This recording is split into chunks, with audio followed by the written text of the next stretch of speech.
how to share videos or posts on Instagram.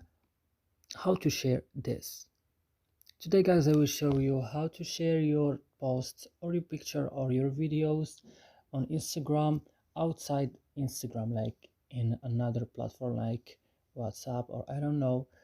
So let's start. First you will just go to Instagram, then you will open it, then you will go to your profile and open it.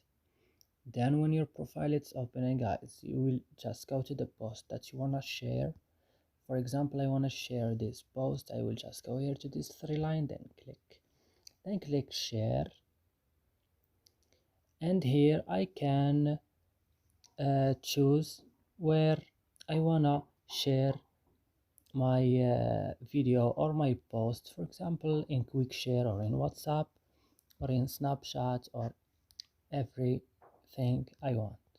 And that's it. I hope this video is useful for you guys. Don't forget to like and subscribe in our channel, and see you next video.